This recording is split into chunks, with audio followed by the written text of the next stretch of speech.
Hello and welcome to Redmen Radio, episode number 72. I'm joined by Mr. Paul Mason. Hello, Paul. How are you, mate? I'm good. Very good. Should we get into it? To the kick-off question. You excited for it? I have never been more excited for a kick-off question on this particular day in this particular year than I am right now. Perfect. Can't wait then.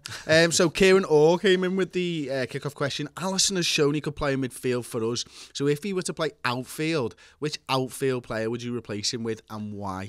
I would have to go with Mr. Versatility and Mr. Consistency. Yes.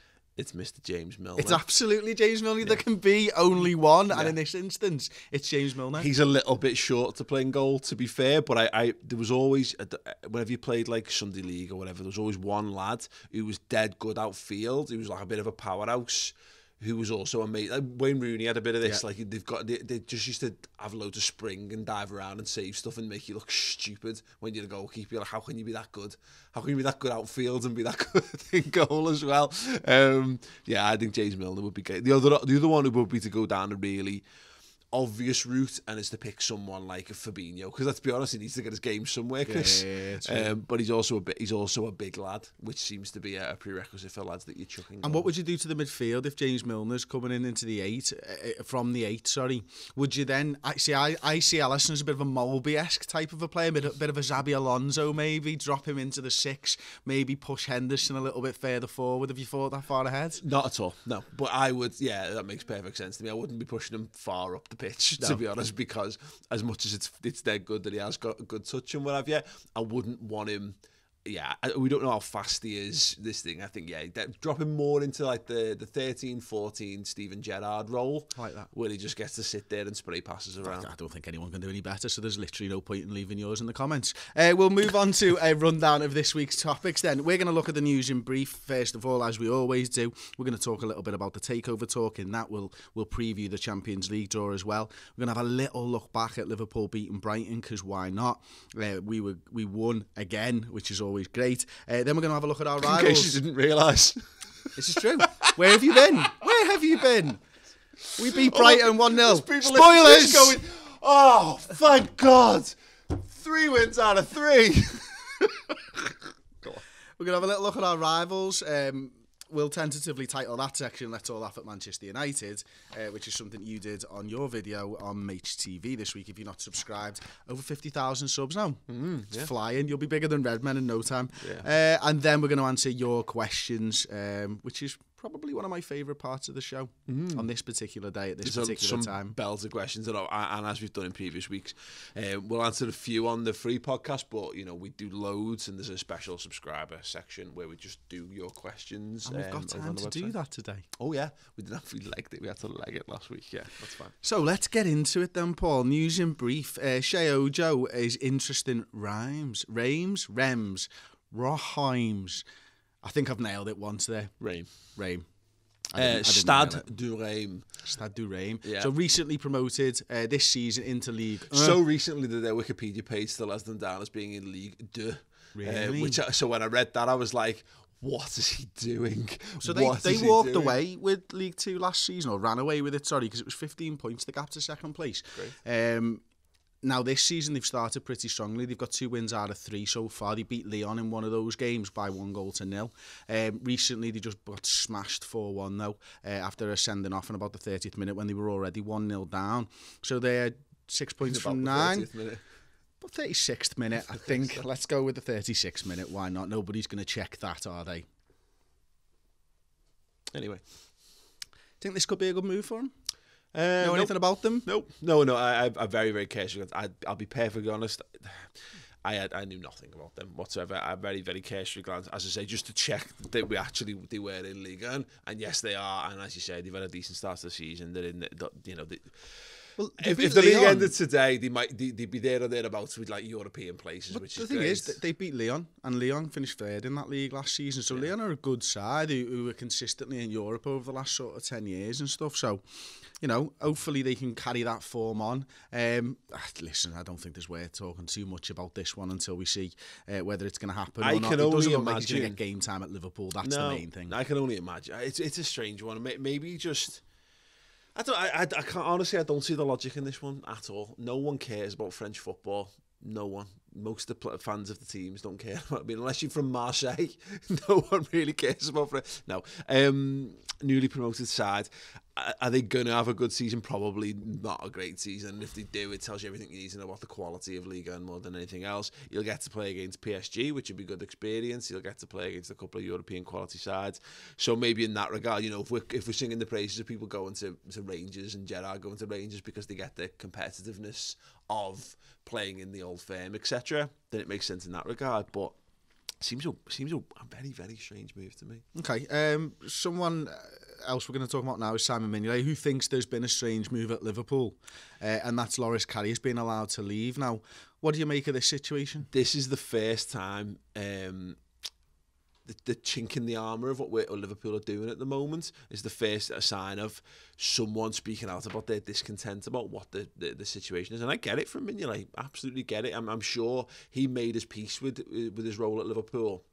In so much as, yeah, exactly. He was thinking, "Oh, great, that's all right. I'll go and get a move. I'll get a decent move, and I'll have a good season, and I'll rebuild, and I'll be absolutely fine." As it stands, it looks like unless something happens today or in the next couple of days, he's going to end up at Liverpool at least till Christmas.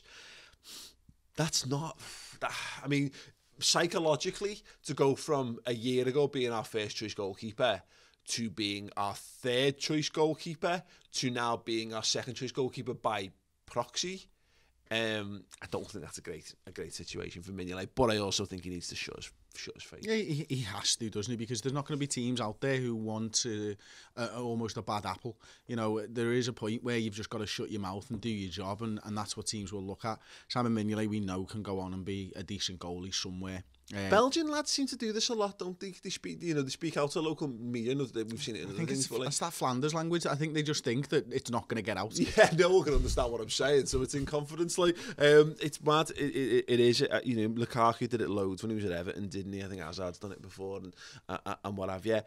Mad, just weird, just weird, stupid timing. And unless he's been told by his agents, go and create a bit of a stink. But if you're gonna do it, mate, do it. Don't do it like in some weird way.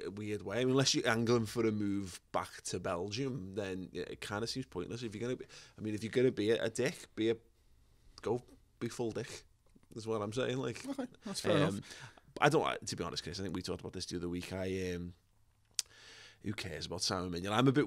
I'm annoyed that we are in a situation where he's still there and Karius is gone, because as much as people dislike Karius and it makes people's blood boil at the notion of Karius still being a Liverpool player, I still would rather have had him as our backup goalkeeper. Again, I go back to what I said last week. It's like, if you're comparing, if the Loris Karius that we were keeping was the same one that played up until the Champions League final, I don't think it's a contest. Yeah. But we don't know what Loris Karius We've ruined both of these goalkeepers, though. You know what I mean? Psychologically, I'm not sure we ruined Simon Mignolet psychologically. Well, yeah, but I'm not sure he ever had it to be at a top club, unfortunately. And again, that's our fault for purchasing him in the first place. Let's move on, man. We did talk a lot about Simon Mignolet last week, and it's never fun talking about backup goalies. So we'll talk about the Champions League draw. That's happening 5 o'clock UK time. We're going to be doing a live show from the studio, hopefully from the new studio. So everybody watching thinking this is the studio, this isn't the studio. I feel like we promised it for last week, from last week. Yeah. Yeah, definitely this week. So, we've got a question coming in from Liam Fitzpatrick. It's a good place to start. Based on current UEFA rankings, us being in pot 3, as it stands when we're recording, what is your ideal Champions League group for the upcoming draw? Can't have Lokomotiv Moscow. Seems like a strange caveat to throw on there, given that Lokomotiv Moscow are in pot 1, which is like 100% guaranteed. Which of the British teams is going to draw Lokomotiv Moscow? Manchester United. In fact, is that possible actually? Did I say pot that? 2, Man United in pot 2. Well, then at 100% nailed on. Could not be. Get your money on that. Man United will definitely get Lokomotiv Moscow. Obviously we know, for people who don't know, Liverpool will be in pot 3 if Benfica make it out of the qualifying round. If they don't, then we'll be in pot 2, which would be lovely either way. So I went for a couple of options with this, Chris. Go for it. I went for the path well trodden, So I went for Real Madrid, Roma, Hoffenheim. Nice. To kind of go back, have a little bit of a revisit of some glory spots from last year. Exactly. But also get out the way, because it was dead hard to get group stage tickets last year. And I've been to all of those places in recent years, so I wouldn't be totally gutted if I couldn't get to any of them. Interesting. But like also, I like your selfish side to the draw. But that's a really, really tough draw. But also it gets it gets boring. It gets teams. It means you don't have to have Real Madrid or Roma in the knockouts, but we've done that. You know what I mean? I don't want that again. And also, I really want to knock Real Madrid out so very, very much for two reasons: revenge, but also because as people know, I've got a lot of Real Madrid clobber that I just can't wear at the moment because that would just be really weird. So yeah, I wouldn't mind wearing. I've got this really nice Real Madrid training shirt. It's so fit. It's all white with the all white big three stripes it's not on all the side. White. With all Real Madrid. No shocker. Wow. No purple. No navy blue. All white with the white three stripes, and it's amazing. And I haven't been able to wear it because they beat us in the Champions League final. So let's go and smash them everywhere, and then make people laugh at Real Madrid. That'd be fine by me. What's yours? I have gone with Real Madrid, Napoli, and Club Brugge. Okay. Basically, I want Real Madrid to knock them out for the revenge of it. You know, I've said this a few times over the last couple of weeks. There's all bravado until the draw actually happens, and this is fully what this is. Don't expect me on Thursday morning or afternoon to think that I want Real Madrid, because this will change as I get more and more nervous as the draw actually approaches. I want to be able to knock Real Madrid out the group, so I've gone for Napoli as a strong second choice because I think they could do Real Madrid, and then I want a whipping boy as well, in which case I've picked for Club Brugge, and take your pick. My alternate for this was looking at the potential aways for it all was PSG, Dortmund, and Club Brugge for an incredible set of away trips. Go to Paris, go to Dortmund, and go to Bruges and have a few jars. That sounds like a sensational way. And they're to all spend. not too far. Exactly. The slight alternative to that was maybe to throw an Ajax in instead of a Club Brugge or whatever for similar but not quite the same reasons. Why do you want to go to Amsterdam? Well, similar to the having a few jars, and we'll leave it at that. Interesting. But so yeah, no, it's so exciting though, and I'm with you on the bravado thing. I mean, look, it ended up great, and it gave us a fantastic song last season, the games that we had to go through. I wanted Spurs' group. I wanted Real Madrid and Dortmund, because I wanted a real challenge. I want Liverpool to face the biggest and the best teams. However, didn't they have Juve in their group? No. Was that the knockouts? Yeah. That was when we were in Porto. They were there. Yeah.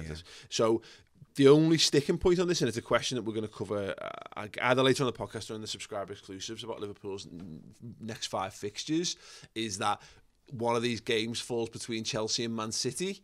And that's my only thing with this. This is where the bravado starts to come unravelled, is because you could potentially have Chelsea, Real Madrid, Man City in the space of like 8 days. Even, Tottenham, Real Madrid, Southampton, Chelsea, Napoli, City. It's not a great run of games. Yeah, but exciting. Ridiculous. Okay, we'll move on then to some of the takeover talk from the weekend. We've not covered this anywhere actually, Paul, so I think it's about time that we did. Top line, a cousin, Sheikh Khaled, his name is, of Manchester City's owner, failed in a £2 billion takeover bid for Liverpool. It was rumbling on from late 2017 to early 2018. $2 billion would have been the most that a football club has ever been taken over for. And this Sheikh Khaled is one of the most successful entrepreneurs in the Gulf states. Do you think that... I think when you read the article, and the Daily Mail broke this story, when you read it, it sounds very much like FSG were looking for investment into the football club, and it somehow escalated into this £2 million bid. What do you, from instinct, from heart, are FSG looking to sell Liverpool Football Club? Or were they just looking for investment to begin with? Well, I think it's been made quite clear, hasn't it, that Liverpool aren't looking, that FSG aren't looking to sell Liverpool at all. I think there was a statement that came out off the back of it that said Liverpool aren't for sale, and it's been something that, and all the big Northwest journals have been talking about this in the aftermath, that they've been looking for, because the nature of this supposed $2 billion bid included minority investment from a Chinese investment firm as well, which is something that Liverpool have been looking to do effectively very similar to what Man City did as well, where I think they're talking at like 15%. They might sell 15% of the club to give them a cash injection that helps them to take the club forward. And that's why the club was valued at £2 billion to get what 15% is worth. Is that what you're saying? Well, no. I'm just saying that's just they're just the figures that they've been getting bandied around. Why we've not, it wasn't a stop the press thing for us, and why no one's really talking about this. I mean, it was worthy of a mention for a day or two. I just don't think people are that arsed at the minute. You know, I think people have looked at it. The fact that we're competitive on the pitch is more important than anything. The fact that we're spending big money is an important thing. I think for the first time in a long time, and this is, if you're around the clock, this wouldn't be true. People are happy with Liverpool's ownership. People are happy with everything about Liverpool Football Club at the moment. And what we're now in a position, it's not a great analogy, but it's an analogy. It's like when you're a younger man and you're looking for, it's easy when you've got a bear, looking for a bear when you've got a bird. You know what I mean? Whereas when you're desperate, you smell of desperation, everything looks wrong. Whereas what's boss about this is people have actually gone, okay, well that's interesting, let's look a little bit into it. And you look at all the stuff that's come out about Man City's owners in the last year or so. Like, Man City's are not owned by good people. You know, and I'm not suggesting that the people who are linked with Liverpool are bad, but it means that we can afford to, instead of just going, oh my God, money, we need someone to buy us, we need someone to take us over, we can go, let's find out a bit more about these people, and also let's take stock of actually where Liverpool are realistically as well. And I think all it sums up to is that we're just sound at the moment, aren't we? Okay, well, I've got a nice quote here. What the ownership has said, again, clearly and consistently, is that under the right terms and conditions, we would consider taking on a minority investor if such a partnership was to further our commercial interests in specific marketplaces and in line with the continued development and growth of the club and the team. So I think that's quite interesting, isn't it? You know, what we're looking at is not somebody who may be from the English market, because that might not grow us anymore, but you could imagine that Chinese investor could be quite good for Liverpool in that, you know, it helps open up that marketplace to commercial growth and stuff like that. Now I can totally get behind that, because I think that's something that you need to do. It's not just the English clubs who have been for the last 10 years trying to get a bigger share of that market. You've got Real Madrid out there making academies and sending 200 coaches over and trying to get the next great sort of player from that region and stuff. So Liverpool probably do need a bigger market share in a market like the Chinese area. They need a bigger market share in America, and they still don't have that, which is obviously why we're going there every 2 years. For me, I think I agree totally with you. It's about the timing of it, and right now Liverpool are investing in the team, investing in the squad, investing in the manager, investing in the training ground, and we're moving in the right direction. What's interesting is the Mirror's take on this is the reference a year ago when apparently we had a 1.5 billion offer. So there was a 1.5 billion offer turned down, and that was the one that was being fronted by Amanda Stavely. And remember, there were meths out there who had eras there, their profile pictures and avatars and all that kind of stuff. And it's like, because this is the changing nature of where Liverpool were.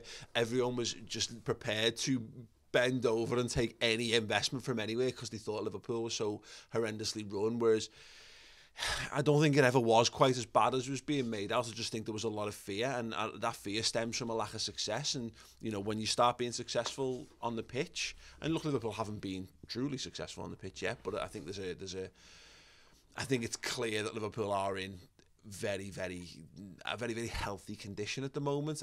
Ultimately, who cares? You know, what's been nice is that people have kind of looked at it and gone, come on, remember Hicks and Gillette? All the people who a lot of people kind of glossed over the Hicks and Gillette stuff when we were so desperate because FSG were the worst owners in the world ever. People were very quick to gloss over the thing of the grass is always greener, you know what I mean, and that notion. And I've seen a few people reminded, you know, talking about it, saying, well, yeah, it's all well and good, but, you know, it's all well and good saying let's just jump because there's more investment and there's more money there and whatever. But we should remember the cautionary tale of, you know, Liverpool we're in a reasonable set of circumstances with David Moyes, and we jump ship to an absolute pair of cowboys. And sometimes it's just better the devil, you know. Exactly. And at the minute, as I say, it's not even the analogy implies that somehow we're in bed with the devil, whereas I genuinely don't think we are. I think we've got good people, and I think everything looks quite rosy at the moment, and long may it continue. Okay, we'll get into Liverpool versus Brighton. Another dogged victory. We're learning more about this team, Paul, each passing week, aren't we? Yeah, the ability to keep clean sheets is the big one. It's something that we've lacked drastically, and I say drastically because that's now the best run of clean sheets we've had at Anfield in 10 years. So it's obviously we've been building towards now this. Or something 7, in the league. I think it is 7. So that is something we've been building. So that's not just happened this season. That's carrying on from last season. And we all know there's all those nice, wonderful, arbitrary stats of Liverpool's defence since Van Dijk come in, or Liverpool's defence since the Spurs game at Wembley, which are great to prove a point, but don't necessarily tell you the whole story. But they do give you a very strong indication. Yeah, we're learning that this Liverpool side don't need to be at its absolute best to win football matches, which is great because that's exactly what Jurgen Klopp talked about in pre-season. He said the words he said, where when we're at our best, we win. When we're not at our best, we don't win enough.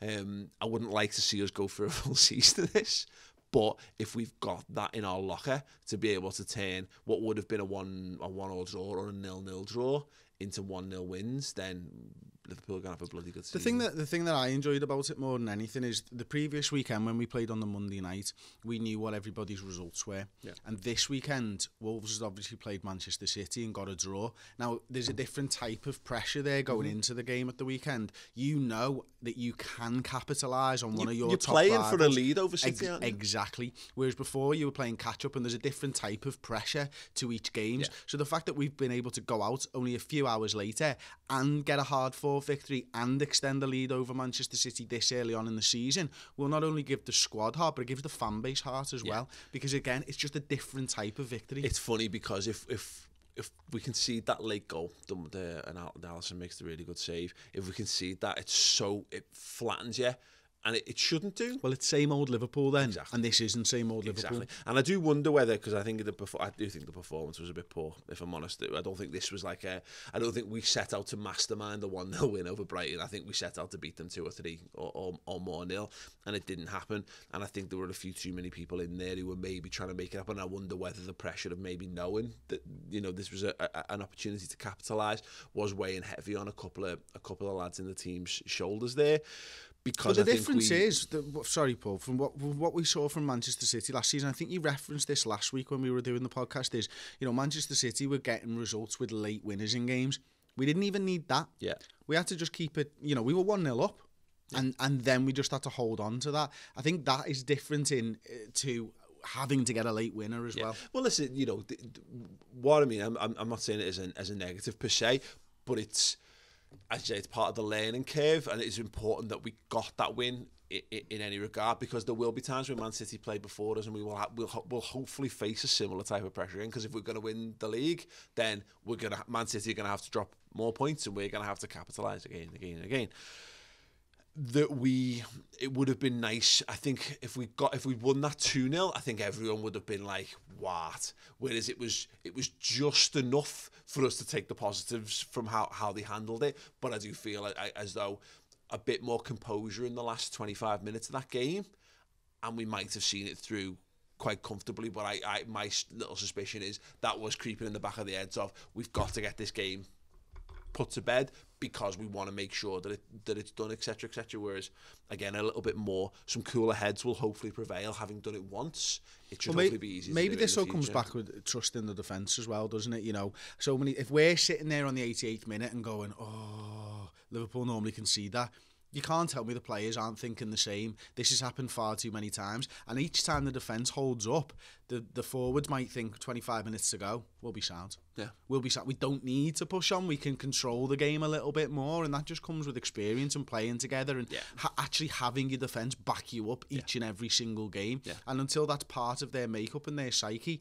maybe we will not be able to control games. But now we might be one step closer to that. Well, that's it. I mean, look, here's the thing. That if we're playing, Harry Kane probably scores that chance as an example. So it's fine, and that's fine, because you only play who you're against, etc., etc., etc. But that's that it's worth noting that we're not there. There's no sense in getting carried away with our performance about that. It was good. It was definitely a step in the right direction. But what you want to do, you're dead right, is you want to get to a situation where you don't concede that chance. You know, I'm not saying you can go 90 minutes without conceding a chance, because you're playing good teams and good players and things happen in football and what have you. But you want to get to a situation where that wasn't a Rafa Benitez-esque 1-0 win, where you turn up, they don't get a sniff, and you walk away with it. We're still giving up opponents sniff. West Ham had a few too many sniffs, to be fair. Probably the manager and the team selection more than anything else. But you know, we have had a few too many heart-stopping moments in those 3 games so far. But as I say, it's all part of the process. Alisson's still settling in. The back 5 are still getting used to, you know, him as being part of it, etc., etc. We're not playing with Jordan Henderson. You know, it's a new midfield 3 that's untried. That's the thing that I wanted to talk about, actually, Paul, is that, you know, having watched the game back, you can see that 4-5-1 that Brighton played was, you know, it was very difficult to break down, for want of a better phrase. And one of the things that I felt Liverpool were probably missing in that was your Alex Oxlade-Chamberlain. You know, they were crunching the space. There was maybe 10 yards between the defence and the midfield. Now, we've got Naby Keita, who's brand new and who's had a great start to the season, but probably his poorest performance, I think it's fair to say, against Brighton. It's those games where Phil Coutinho used to do something. Yeah. It's those games where the star midfielders are able to find that little gap of space, that little pocket of space in between the defence and the midfield. And with Gini playing the 6, everybody getting used to how he plays it as well. Keita being the guy who's the transition midfielder, if you will. That's just going to take a little bit more time to get used to. It's the first time that he's had a team do that at Anfield, Keita. Yeah. Well, we've talked about the midfield. One of the big points you made all pre-season was the midfield is the hardest thing. Philip Bilderberg, we started the same team, 3 games on the bounce, that we've been able to win 3. Not entirely different games, but, you know, different opponents, certainly, with exactly the same team is actually a point of encouragement, because ideally, keep as unified a team as possible, and your team's just so good that they can beat everyone. Because I don't think Real Madrid really do horses for courses kind of stuff as much. You know, when you're just better than your opponents, you're better than your opponents, aren't you? But we've that game could have done with a Jordan Henderson, I think, in that regard, and I think it was telling how, you know, again, how he moves the ball on, how the things that he tries with the ball. We could have done something different with that midfield, and it maybe would have helped us to break things down a bit more, because it's easy enough to say, if we had Oxlade-Chamberlain, if we bought Fekir, I think we'd have been able to support the attack better and having that runner, kind of like we saw Gini Wijnaldum doing against Torino in pre-season. Now he gets his goal and has that really good chance. We didn't quite have enough of that from that midfield setup, because you're right, Keita's not quite there yet. And Milner's so busy doing all the other stuff, because I think he's overcompensating for Gini Wijnaldum being the 6 as well to some extent. But if you were to put Henderson in there, and maybe you dropped a Lallana in, or maybe you put a Shaqiri in there as well, because you know they're not going to offer too much and they're looking to come and sit deep, then I think we can craft a lot more. But again, the fact that we're able to go and do that with that midfield is another encouragement for me. Well, Klopp's spoken about changes and rotation for the Leicester game. So let's just bring it on to what you think. Who tired for you in the game against Brighton? I think they all did, to be honest. I think the only one who doesn't seem to tired is Gini Wijnaldum.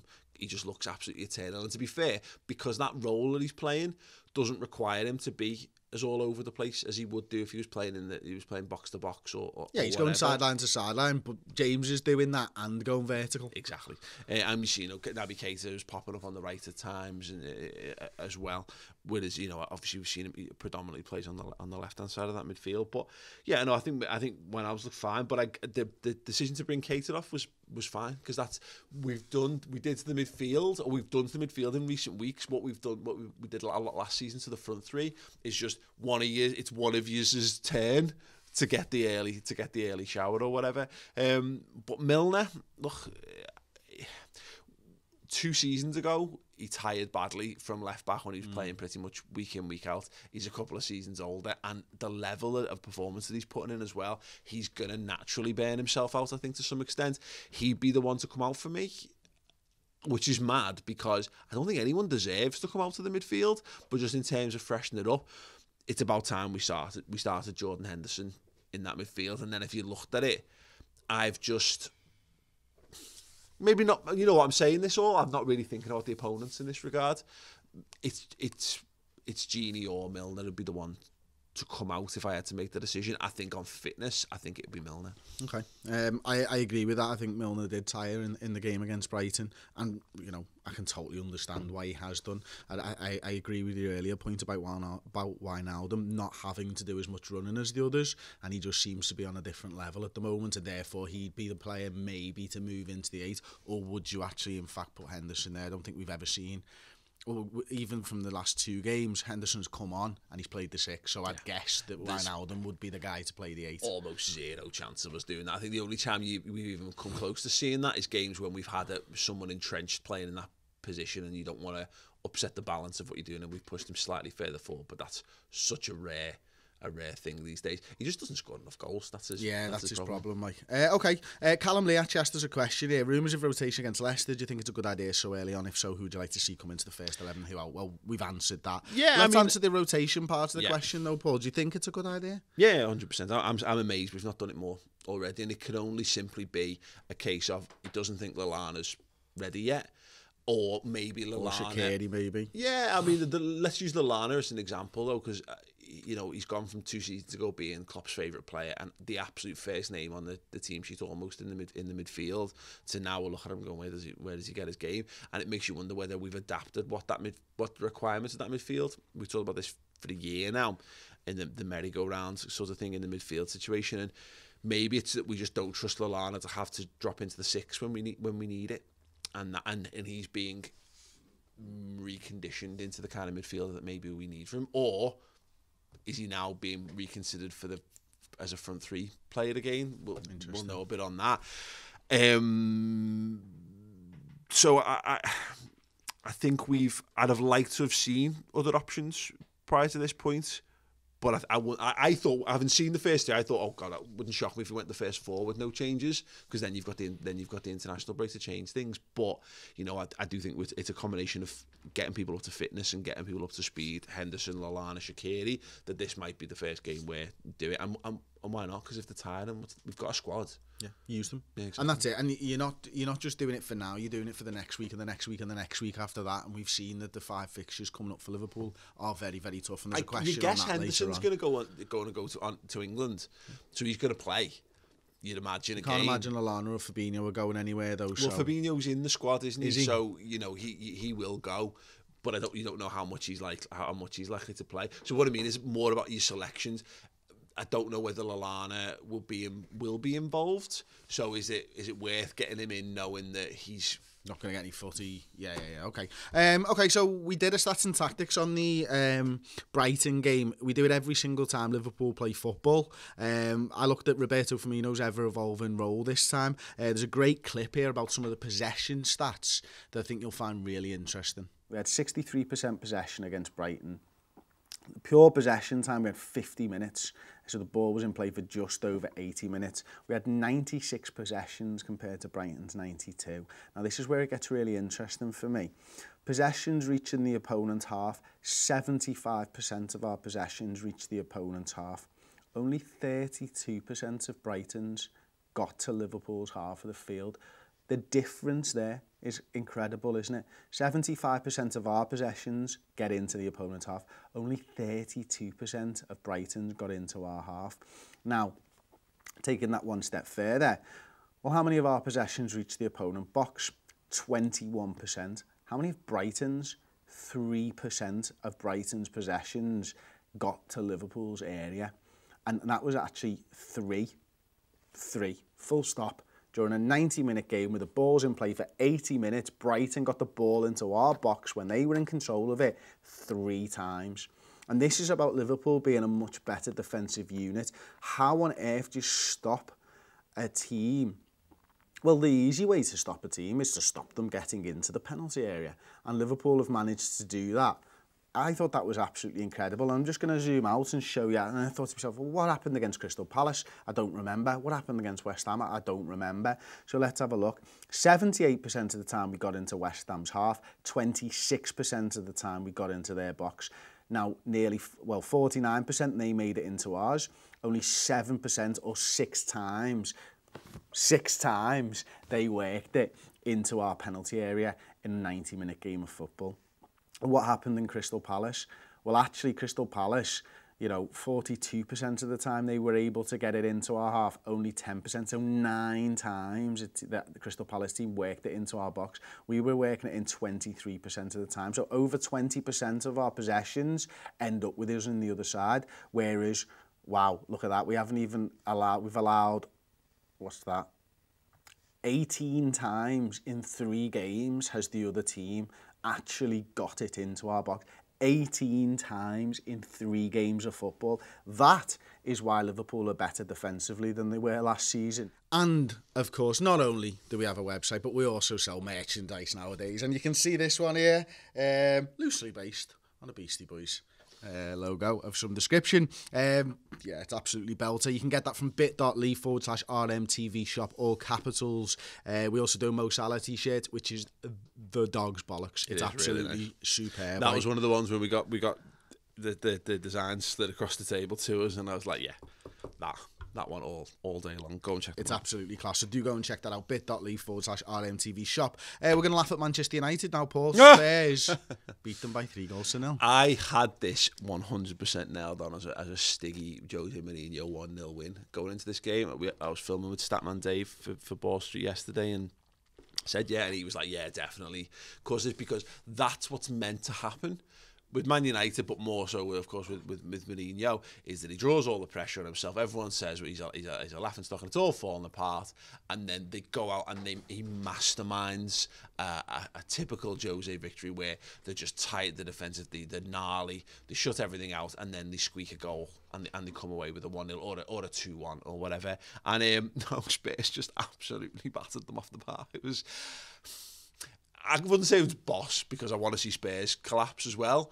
But look, it's about the lesser of two evils. I can't ever be upset with seeing Man United lose heavily. You know what really made me sort of enjoy the victory more than ever? Obviously, I was on the Redmen TV's Twitter last night, and we follow Full Time Devils on there. And Adam McCullough had put a tweet out after the game that basically said, "I'm reminded of my dad turning round to me at Fergie's last game and saying, 'You'll find out how it feels to be a real football fan now.'" And that just made it so much better for me, Paul. Oh my God. It's the fact that the media have turned on him. They're not lapping it up anymore. Are they on the same point as Arsenal? You know what? Are they 13th in the league at the moment or something like 3 that? points. Which is just absolutely delightful. Yeah, I mean, just genuinely fantastic, Chris. And as do you know what this means, Paul?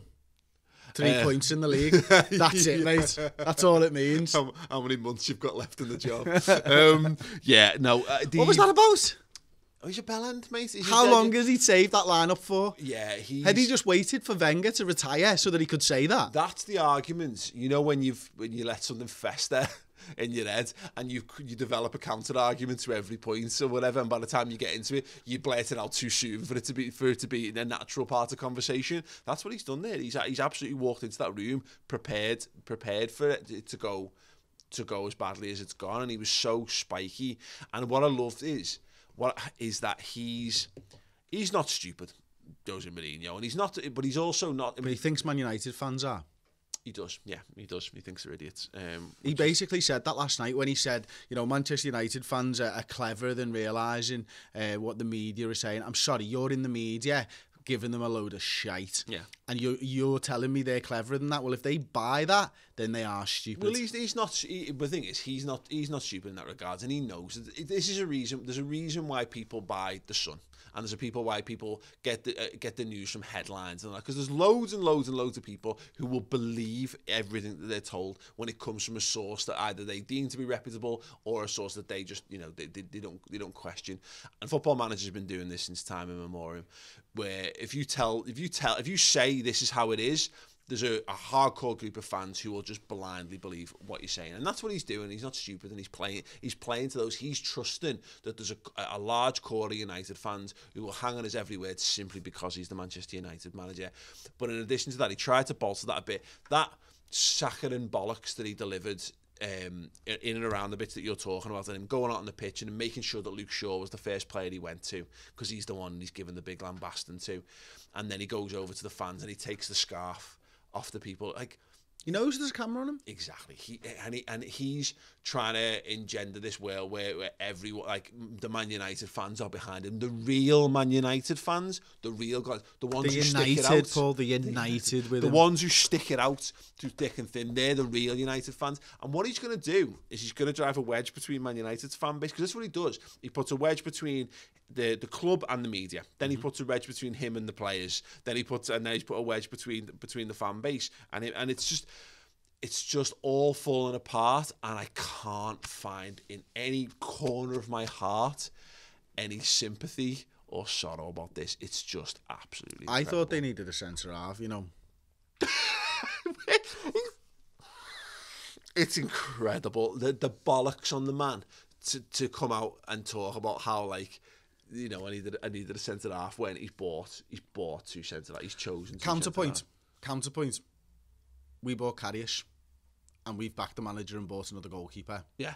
Just so it's out there. Oh yeah, absolutely. And Pep Guardiola bought Bravo and then bought Henderson. Yeah. So managers can get things wrong. Course, absolutely, of course. And I think sometimes we forget that and put the blinkers on. True enough. But also, he's made a mistake, and he's actually been man enough to admit it in the public eye that what he's bought is a load of bollocks. But it's the games that he's playing with it. It's like Jones and Smalling.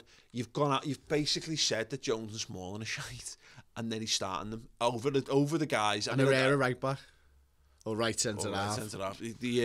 I only tuned in about 20 minutes into that game, so I missed their dominant spell that he was so happy with. Perfect. Yeah, it was great. You haven't seen displeased with it. I had no concept. I couldn't figure out what the hell formation they were playing based on it because of the Herrera thing. I was like, they've got like, so they had Herrera, Matic, Fred, and Pogba all in the same. Pogba was like on the wing at some point. He didn't have a clue what he was doing. It was genuinely bonkers. But yeah, I love it. I absolutely love it. And someone said it's a bit sad. Someone tweeted me, said it's a bit sad. It's not sad. It's not. You know what's sad is having to deal with 28 years. Well, not quite 28 years, but watching them win 30 league titles. Watching them be the biggest club in England, while Liverpool, who've gone from it as it turns out, the wrong era financially to be the biggest club in the country. So no, I've had to live with that, and I've had to live with the burden of the team that I dislike most in football being one of, if not the best team in football. So I fully intend, and that's what I said in the video on my YouTube channel the other week, it won't last. He'll either turn it round, which is seemingly more and more unlikely by the day, or they'll get someone else in boss, and they'll spend loads of money, and they'll be boss again. So while they are terrible and they're having all these problems and everyone's turning on them, drink it in, drink deep, drink long, drink soothingly, of this wonderful elixir that is a terrible Manchester United. It's fantastic. We'll move on then. Chelsea beat Newcastle. Sarri's Chelsea started with 3 wins from 3. Mm-hmm. They've not looked superb in every single game, but they've got the results, and I suppose that's what matters. I think Jorginho, you could understand why Jurgen Klopp wanted Jorginho. Mm-hmm. I think he's an absolutely incredible footballer who, for me, would be an upgrade on Jordan Henderson. I think the way that he plays and the way that he understands Sarri's system is brilliant, and I think actually it's one of the reasons that Sarri's been able to implement a lot of his system so quickly is having a guy in the centre of the pitch that can dictate play. Well, it's Benitez putting Alonso into the team, isn't it? Effectively, having a guy who's on the same wavelength is a big deal. It'd be interesting to see what happens, because I think we've already seen with that, like, Jorginho's fine, but he was on the pitch, but I couldn't say he stood out in any way, shape or form against Arsenal, because it was a different type of game when you come up against a higher calibre player, when he's allowed to dictate the play. Great. And that I suppose that's the key thing. Is I've seen a lot of graphics from Chelsea fans and little video clips of him and stuff like that, and what you've just said is key. He was allowed to dictate the game against Newcastle. Newcastle weren't taking the ball off them. They were sitting back and holding tight, so Jorginho was naturally going to get a lot of the ball. Rafa did come so close to doing what we said he was likely to do this time last week. He was going to do a Rafa, just be horrible. They had like 17% possession at one point during that game. And it's the Andre Idler, isn't it, who scores an oggy at the end. And that's, I've seen people criticising Benitez for it, but if they come away with a draw from that, that's a boss result for Newcastle. I think Benitez will always consider those as, I'm getting no points from this game, so to get one is a bonus. Yeah, definitely. And particularly with the resources he's got available to him. It's just goal disappointing. Difference plays into it with him as well. Yeah, definitely. It's a shame, because I saw a stat, and I'm paraphrasing it ever so slightly, I think this is only the 3rd time ever in the top flight history that 4 teams have started on this isn't Premier League history, this is top flight history. Yeah, it was like the early 1900s, and there was one in the 60s or 70s or something like that. So yeah, Chelsea. Am I right in saying Chelsea play Watford this weekend? So maybe that'll end one of them. That is interesting. Like, good, good.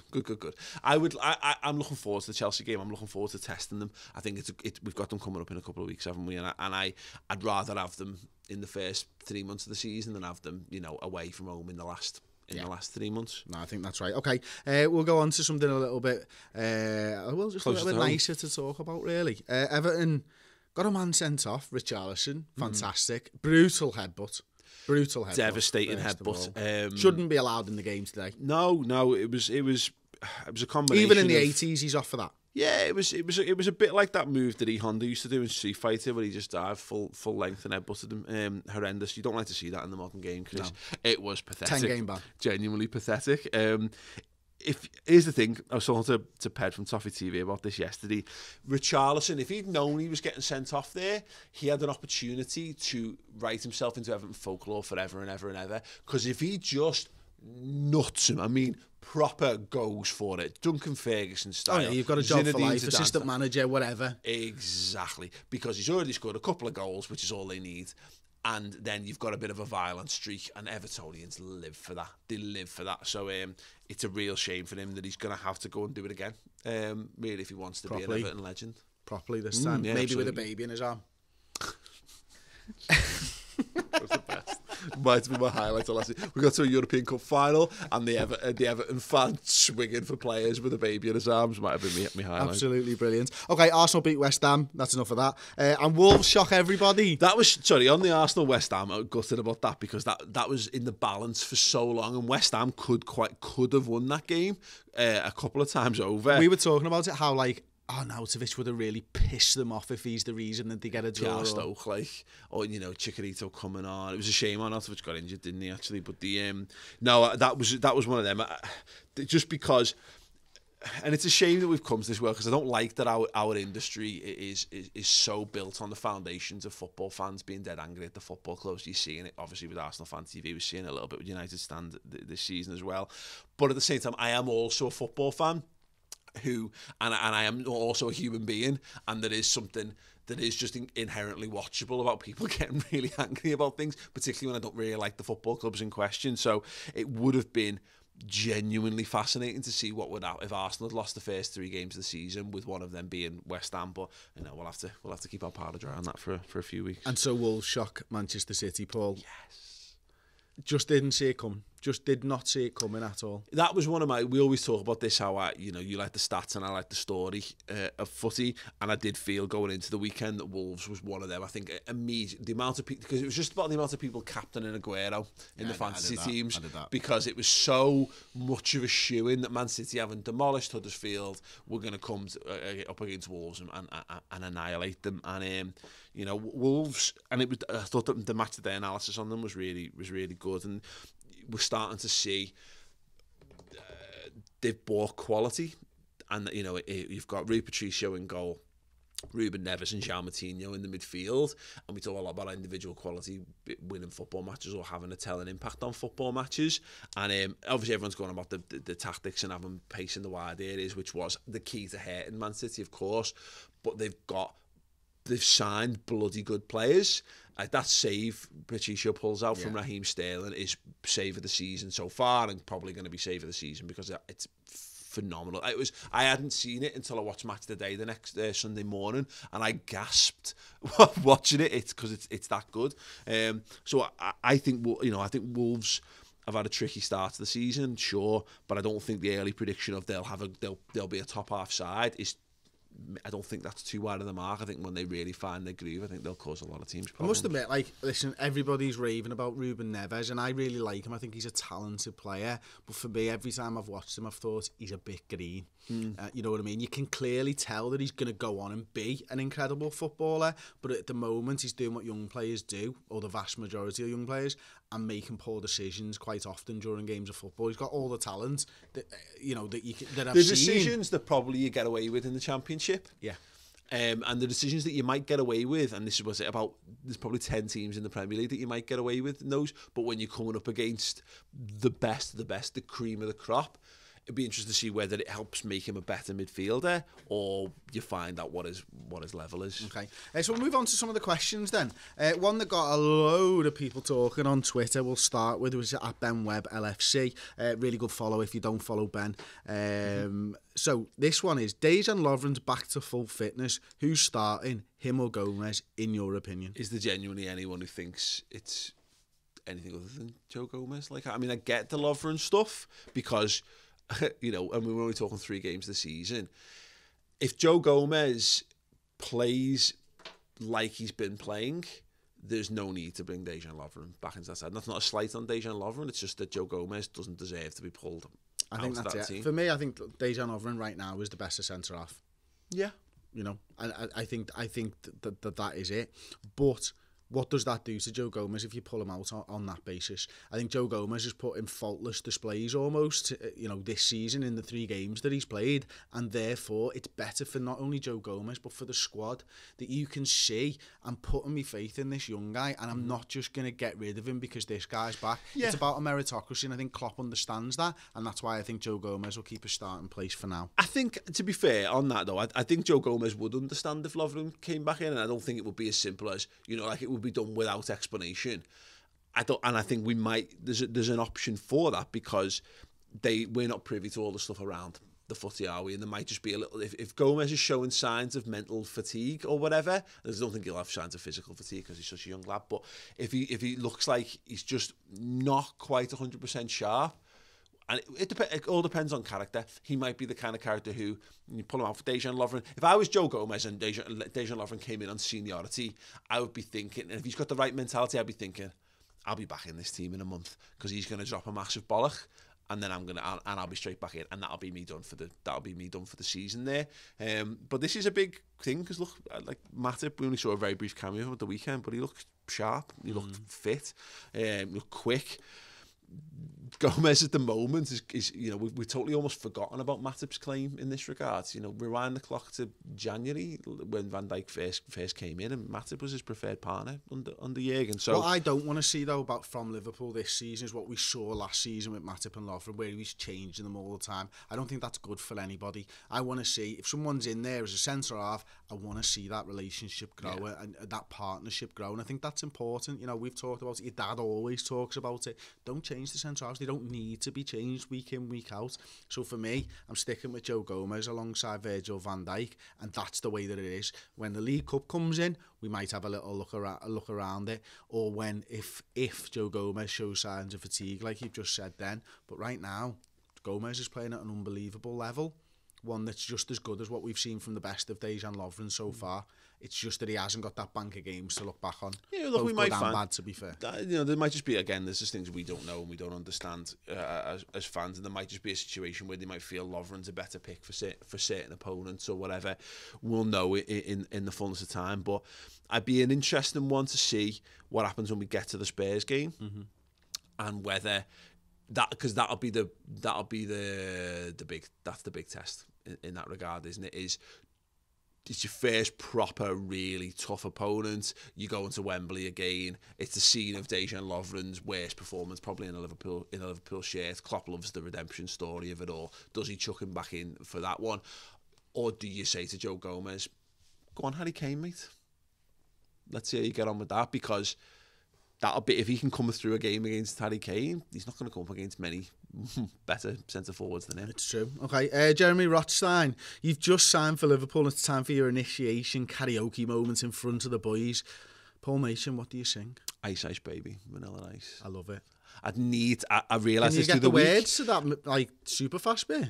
Well, it's not. It's karaoke, I suppose. Well, it's literally. Can you read that fast? It literally is what karaoke is.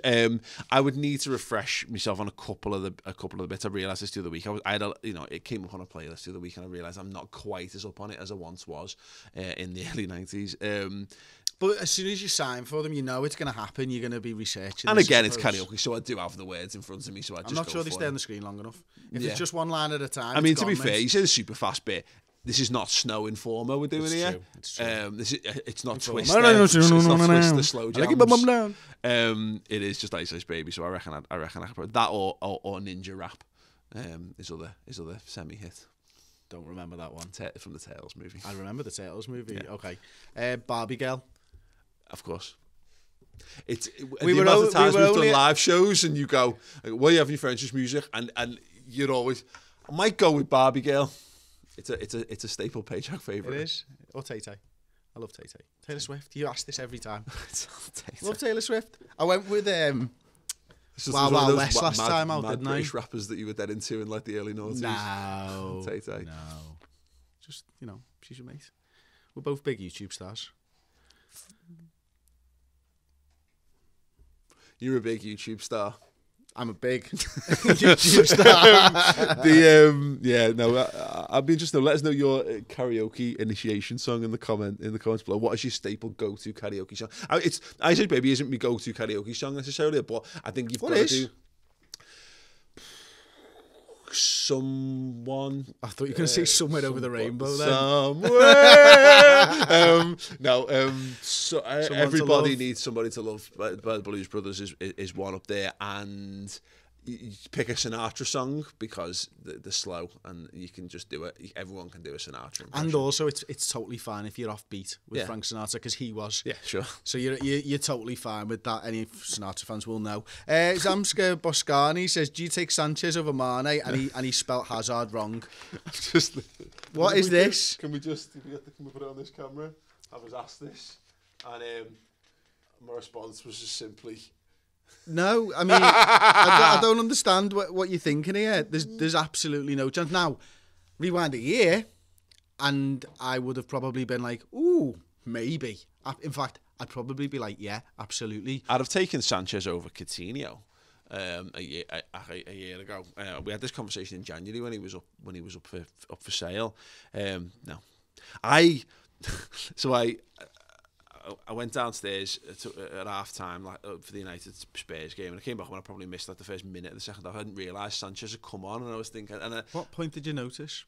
I went, what happened? Whatever happened to Alexis Sanchez in my head? And then 5 minutes later, he touched the ball. I went, oh my God, I didn't even notice he was playing. Then I went and checked. I was like, oh no, okay, he came on as a sub. But yeah, he is.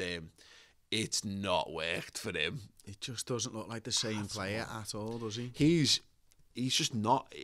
He's so good at football. And there was a point where it was like 2-0, and you're like, they've got to get a goal back here. And for Arsenal, the last 2 years, he was that guy. He'd pick it up on the corner, the left corner of the 18-yard box with 5 minutes to go, and all opponents would poo their pants because they knew he was going to craft something out of nothing. And that was when Giroud scored so many late goals for them. And I was like, I wonder if he's got it. No, absolutely not at the moment. And listen, he might turn it round, but for me, he's earning like 400 grand a week. Well, he's not going to then, is he? He's not going to turn it round, because he's just going to absolutely love life with his 400 grand a week. For me, Mkhitaryan to Arsenal looks like the better deal. Mm-hmm. And I think it's really was it Paul Merson who was saying that until Emre boots Mkhitaryan and Ozil, he's not going to have a team that can press. I'm sorry, Mkhitaryan played for Dortmund, mate. Yeah. I think he can probably work out a press if he needs to. Yeah. So I don't know what you're talking about, but anyway. James Summers, this one's really more aimed at Paul than me. What are your top 5 Liverpool shirts from the Premier League era? Let's go 5 to 1. I haven't. I've just written a load out. These ignored the question. These are in. No, they are in my top 5. Okay. These are my 5 top Liverpool shirts. Okay, in order. Number 5. In order that I've written them. No, if I had to order them from bottom to top, Liverpool away 1992 green. Like first Adidas equipment. Most of these are actually hanging in the office behind us now.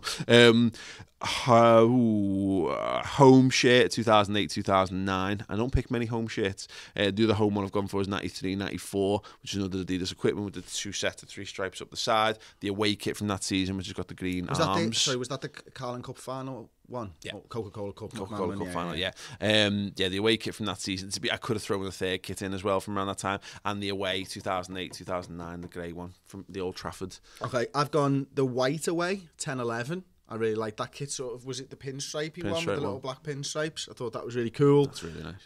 Adidas, his last one before Reebok, I think, was 95, 96. It was dead clean. The cricket cut. collar one? No, the one. No, maybe it was 96, 97. And just three stripes down the sides. Carlsberg, I think it was. And then I think there was almost sort of flecking in it, I think. No, I'm right in saying. I'll have a little look at that. You just invented a Liverpool home kit. I'll have a check of that. And then I've gone with the red candy 92-93 Adidas equipment, 08-09's grey, and the 95-96 away shirt, the green and white squares. The square one, yeah. I absolutely love that kit. Go ahead, do you want to ask the next question? Which one do you want me to ask? The two, Anfield Daily and Man in Red. Okay, so Sam at Anfield Daily says, how many points you reckon we will get out of our next 5 games? I think it'll be more than a point, hopefully. So just so everyone knows, we've got Leicester away, Spurs away, Southampton at home, Chelsea away, City at home, and as I said, we've got a smattering of Champions League games in between there. I have got us... Sorry, it was the cricket collar one. Yeah. With just the 3 stripes down the side. Yeah. Nice I love that. Yeah. I hated that at the time, but it grew on me because of Robbie Fowler and his blonde hair. That was I never owned that shirt. I never liked that one. I don't know how many points they're going to get, but what I've worked it as roughly is that if you draw your away games against your big rivals and you win everything else, then sound. So I've got us for 11 out of 15 points. Ideally, only dropping points against Spurs away and Chelsea away would be nice. So I've gone for 11 points, but I've come to it slightly differently. I think 3 points against Leicester away, 1 point against Spurs away, 3 points against Southampton at home, 3 points against Chelsea away, because I still see flaws in how they're implementing that system. Yeah. And I do believe that we can go and get a result there against them. And 1 point against City at home I've gone with. I think between 9 and 11 points is a decent return from that spell of games, particularly given the Champions League stuff around it. Because here's the thing, we've done well so far. It's tough because I don't know what a championship return is, you know what I mean, and in these kind of things. 9 points is probably what we would normally we would think of 9 points as good. What you've got to do if you want to win the league is you've got to take points off your rivals. Yeah. So I'm not classing Chelsea this season as a rival for us, and I could be completely wrong on that. For me, the two biggest teams there that you've got to take points from are Spurs and City. Don't get beat. Yeah. Because then you're keeping ground on them essentially, or you're staying ahead of them. If you take a defeat to one of those teams, it's going to be harder somewhere else. It's tough because City are due to beat us at Anfield at some point, and there'll be a degree to which you can handle that, and sometimes it'll be out of our control.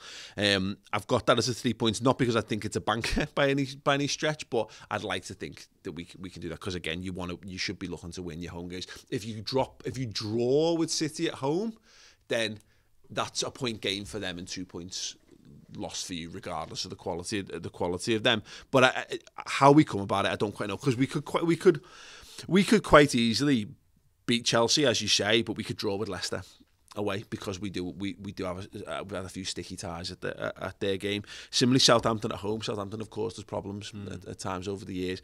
It's the Champions League fixtures make a big difference to this, don't they? I think after Spurs and before Southampton, we've got a Champions League game. I think that's probably all right for us.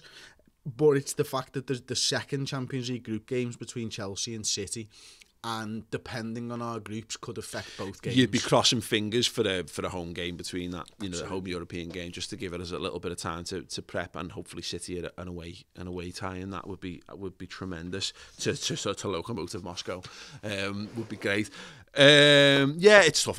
Look, regardless of how we achieve it, and I think this is going to be one of those situations where we'll all have to remember this, is we're going to have to judge games in banks of games more than we have done in previous seasons, because we will drop points here and there, and the trick is not to let heads fall off, provided if Liverpool come out of that 5 spell with 11 points from 15, regardless of how they achieve it, that's still a pretty good return. The best way to get it is, I think, as you say, is to take as many points off their top 6 rivals as possible. Okay. Antoine Billa, friend of the show, says, who's wearing the bib at the moment at the Redmen? So just to let you all know, we have what is called a dunce bib, basically. Yeah. Is that still? I think is that's it PC? still. I think that's still. Is PC. it okay? Yeah, I think so. basically an idiot bib. It's a bib that we put on the biggest idiot in the office, which is probably the kind of thing that would land us in some sort of tribunal at some point down the line. Only if they had proper contracts. We don't beat them. We don't beat them. We could, and we feel like doing it sometimes. No, if we ended up with 2 press photographer bibs from Berlin last pre-season. They ended up in the back. I totally forgot to hand them back in. So we ended up with them, and there was no rush. We were in, let's just say, it's not like we deliberately took them, but equally I was in no rush to return them because they're quite funny. And someone made them into dunce. Was this your idea? Yeah. Or maybe Aubrey. And Tom has hidden them because he hates it. And you know why he hates it? Because he was always wearing it. Because he's fucking rubbish at his job, and he always ends. He's not in the room at the moment. To be fair, it was brought up in the WhatsApp group this weekend as well. Is that he should be wearing it again because he titled the build-up show for Brighton as Crystal Palace. Yeah. And he had the balls to go on Twitter and apologise for it, mainly because I think he did it to grow his followers, to let everyone know that he's a person on Twitter at BlackTLFC. Who knows? Yeah. So yeah, to be honest, more often than not, it would probably be Tom.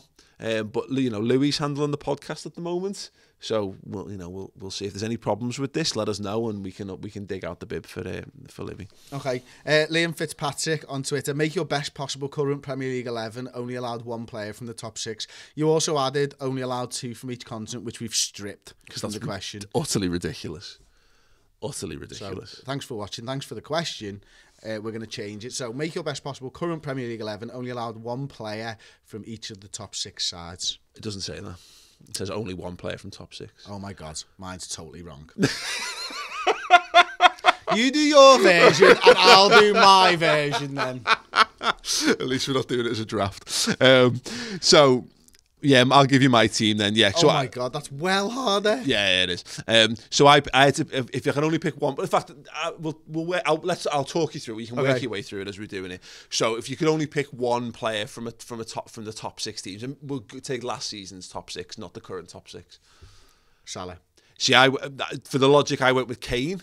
I think Salah was probably my second choice, if only because I know Harry Kane's going to get me 20 to 25 goals or whatever, but Salah's a solid pick. And then I must admit, there's a lot of Leicester players in this afternoon. So I went. You've got Ndidi, you've got Maguire. So I've got Schmeichel in goal. My back 4 is Seamus Coleman, Harry Maguire, James Tarkowski, and Ben Chilwell.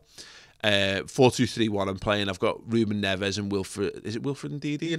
I'd change the Chilwell shout.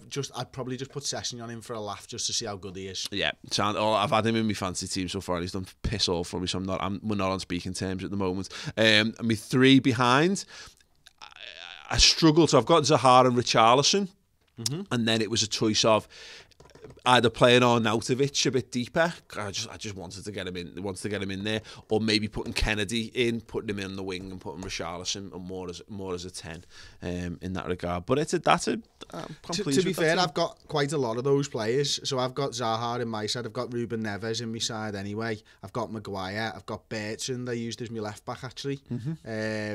Rather than Sessegnon, although I did write his name down and then change it. Lascelles would be a shout for a centre half for me. I picked Coleman at right back anyway. I think you've got the goalkeeper right in Schmeichel. Yeah, interesting one. Very interesting question, that. And basically, if anyone wants to have a pop at Liam Fitzpatrick's real question, which is to do that, plus only 2 allowed from each continent, please do. I just don't have the time or mental capacity to work out that. I went through it. I started doing it. I went, yeah, no problem, Kane, Maguire, and then went, there's me 2 from that. There's me 2 from Europe. Done. Shit. So yeah, and that was when I realised I wasn't gonna be doing that question this week. There you go, boss question though. So, how long are we on, Louis? About an hour, 5 minutes. Okay. I will read this question out, Paul, but we will be answering it on the subscribers show. Okay.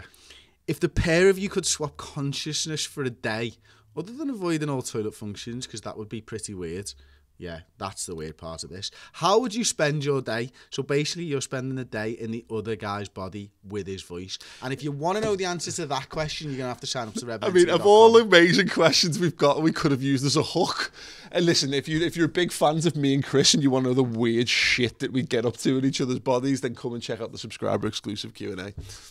So there you go. Thank you very much for listening to Redmen Radio. If you're on YouTube, thank you very much for watching. Don't forget to like, subscribe, and leave us your comments in the comment section below. We'll catch you next time.